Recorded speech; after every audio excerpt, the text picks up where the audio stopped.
Hey guys, how you doing? This is Earl on the maxproud channel, and I'm doing these things I call bass stories, and they're like a musical stories from my real life. And I thought for bass story number two, number one is already on. You can probably look at it. Um, it's an interesting story that happened to me. It's just a short little thing. I'm in southeastern Michigan here. You know where Detroit is, of course. And there's a town, a little small town around here, called Ferndale, Michigan. Ferndale, nice little town. Ferndale. Always had a good time there. Anyway, it's like a through town that's kind of next to Detroit as you come out. And years ago, unfortunately, it's not there anymore. There was a store called what was it called? What was it called? The bass shop. Well, it was a guitar shop, a bass guitar shop that strictly concentrated on basses and strings and anything bass guitar. And it was kind of cool. It was kind of unique because I've heard about stores like that, concentrating on one instrument, like just the basses. And I think there's one in Atlanta and one.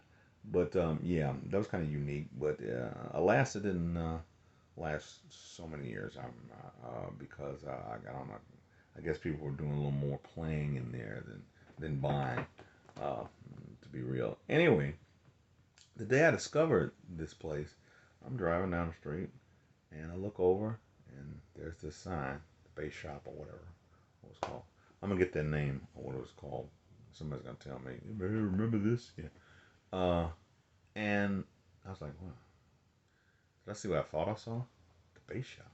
I thought maybe it was the BASS, the bass shop. You mean some kind of fishing place? But no, it was the bass shop. It was because it was a little either in the window or on the sign there was a bass clef sign there. Simple there.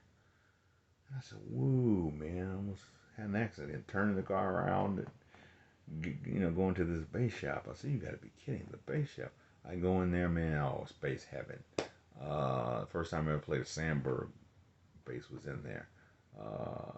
Never thought I would something like that would ever come across the seas to come there. It's like half of the basses in there were, of course, American made Fenders and Gibsons and whatnots like that, Yamahas, and the other half was like the Sandberg exotic basses that you hadn't seen in America. And man, like I said, man, oh man, I was in a candy store, man. I loved it. And of course, at the time, it was a little early. Maybe there was one, three, including people in there. One, two, three. That's about it. It wasn't too crowded. And I met the guy, the curator. Nice, kind of a short guy, thin, brown hair at the time. This is several years ago. And I said, "Hey man, nice store you got there." "Yeah, we haven't been around long, but yeah, we're cool." Um, I just want you to know, he said to me, you can mess with anything you like, man. As long as you don't scar it up or anything like that, you do me that favor. I said, "Oh yeah, of course, I wouldn't mess up your stuff, you know." Oh, and by the way, he said, he pointed up above his head, and there was this sign. He says, "You need to follow those rules right there, okay?" Okay. And I look up at it, and now this isn't exactly, I'm sure, what it said, but it's a good facsimile. I want you to check this out. Right above his head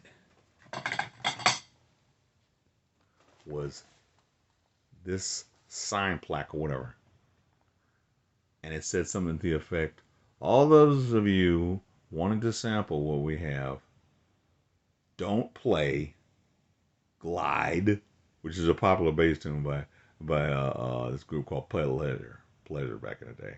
"Smoke on the Water," remember that one, by Deep Purple. "School Days" by Stanley Clarke. Stanley Clarke, oh man, everybody plays it. And "Enter Sandman," the bass line to "Enter Sandman" by Metallica. Don't play these, and there were some more, but these are like the basic front runners.